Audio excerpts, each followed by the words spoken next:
Guitarist, welcome in this is your reading. Be open-minded po, hindi po halos lahat makaresonate. Kaya piliin nyo na lamang, and thank you nga po pala sa mga nag-subscribe, lalo-lalo na sa mga bumabalik. Marami pong salamat. Give me the message for Sagittarius. Ano yung mensahe sa'yo?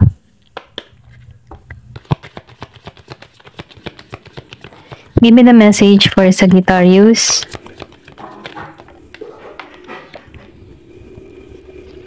Meron ka ditong trickery. Grip renewal. So, nakikitaan ko dito, no?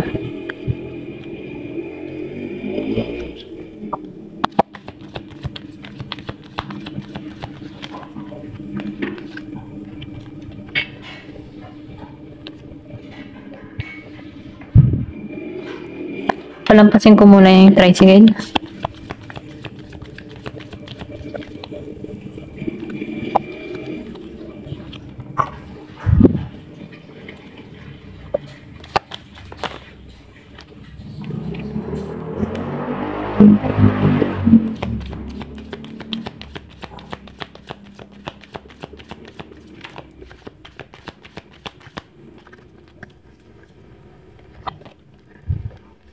So, nakikita ko dito, no?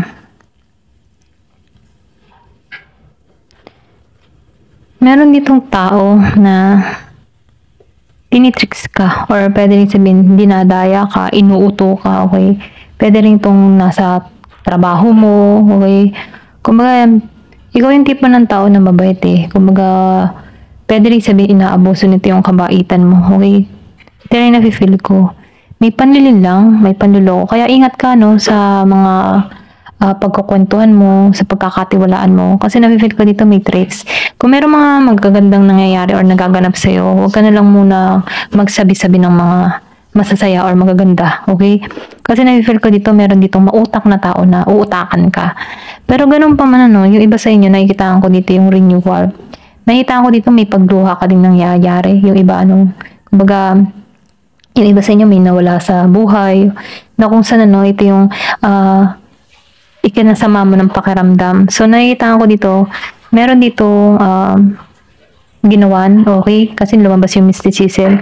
Meron ditong nagpapahiwatig na hindi lang basta to nawala sa buhay mo, may dahilan, ano, pwedeng gawa ng tao, or pwede rin sabihin gawa ng mga black magic, ganyan. Kumbaga, ito yung dahilan kung bakit lumuha ka, or pwede rin sabihin meron ditong kumbaga nagbigay ng pasakit sa'yo sa pamagitan nito. Ito rin nakikita ko. Pero ganun pa man, ano, nakikitaan ko dito na pinoprotektahan ka dito, okay? Kung meron man tao dito na or mahal sa buhay mo na nawala dahil dito, ano, kasi meron ditong negative force or negative energy na against sa'yo. Pero ganun pa man, nafe-feel ko dito, matutuklasan mo to, or pwede rin sabihin meron ka ng mga ginagamit na protection, okay? Pero nakikitaan ko rin dito, no, meron ditong tao na kung saan, ano, matungo sa'yo, okay? Ito rin nafe-feel ko. Merong renewal na parating sa'yo, or pwede rin sabihin na maghihiling ka sa sitwasyon mo dito, sa naranasan mo ditong grief, okay? May panlilin lang, okay? Ito rin nakikita ko. Pero ganun pa man, ano, maalisan mo to kasi matatapos na to eh. So, nakikita ko dito na may babalik mo muli yung confident mo, may babalik mo muli yung sarili mo, okay? So, nafe-feel ko dito meron kang mga kahilingan, or meron kang gustong mangyari or maganap. At nakikita ko dito na ipagkakalob to sa'yo dahil narito yung miracle. Meron ditong milagrong na mangyayari or magaganap sa'yo. Kumaga, andito ka pa lang sa stage na sinusubukan ka dito, okay? Kasi nakikita ko dito, marami kang naranasan na pagsubok, yung iba sa inyo, no, na feeling mo na-reject ka, or pwede rin sabihin, nakaranas ka na dito ng rejection na maraming beses, okay? Kumbaga, may mga tao sa paligid mo na hindi nagtitiwala sa iyong kakayahan. Pero ganun pa man na nafe-feel ko dito, may pagsubok lamang to, okay? May pagluha kang naranasan dito dahil meron din ditong against sa'yo, okay? Or pwede rin sabihin may nangyari sa'yo, or alam mo na to, okay? Na meron something na gumagawa sa family mo, or pwede rin meron ditong tao na gumagawa ng black magic sa'yo, okay? Pero ganun pa man, nakikita ko dito, malalampasan mo to kasi protektado ka dito. Then, nakikita ko rin dito, no, matatapos na to, okay? Kung ano man yung mga nawala sa'yo, matatapos na ito. Kasi nakikita ko dito, may pag-asa eh. Lumuha ka man, umiyak ka man, ano, kumbaga nasaktan ka man dahil sa mga nangyari o naganap dito. Pero nakikita ko dito yung new beginning para sa'yo. Kumbaga itong naranasan may pagsubok lamang, okay?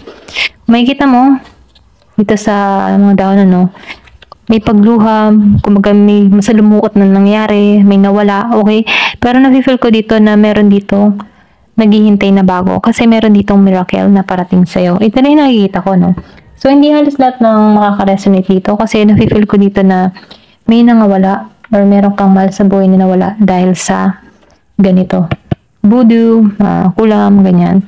Meron nag-i-intention. Pero ganun pa man, mas mainam gumamit ka na rin ng protection at magdasal. Number 1, magdasal ka, pagtitiwala sa Diyos.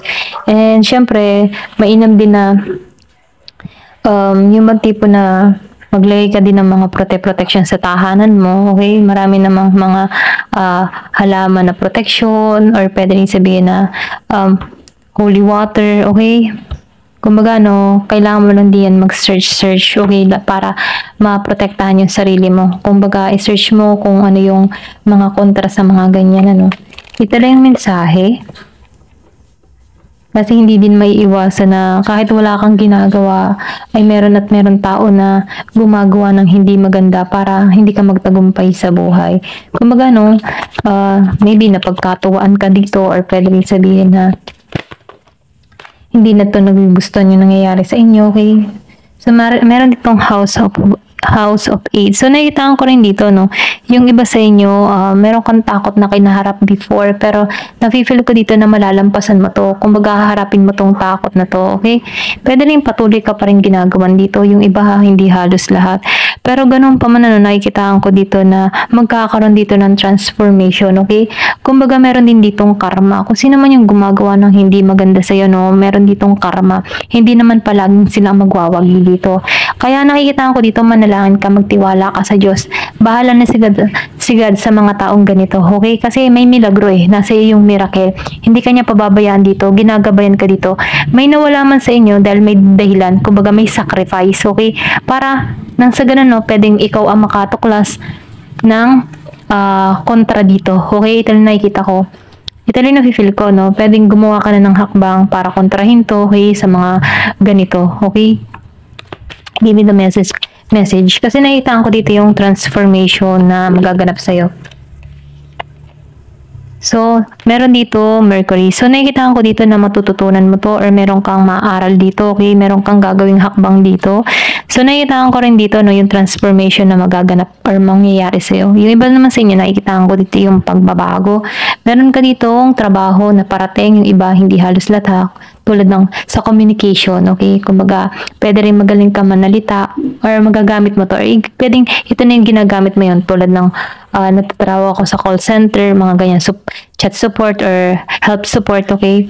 Ito lang yung nakikita ko, Give me the message. Ano pa yung mensahe?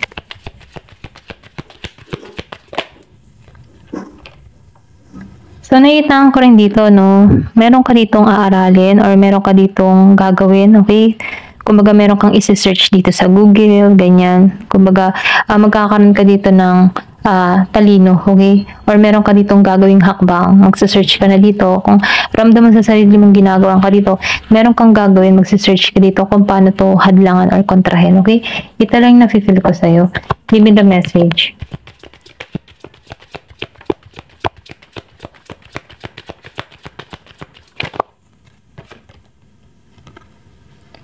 So, nakita ko dito, nafe-feel ko dito na magkakaroon ka ng tapang or lakas na loob. Or pwede rin sabihin, ikaw ang sa una sa family mo na ma-develop yung spiritual, okay? Kumbaga, nakikita ko dito yung spiritual growth para sa'yo, okay?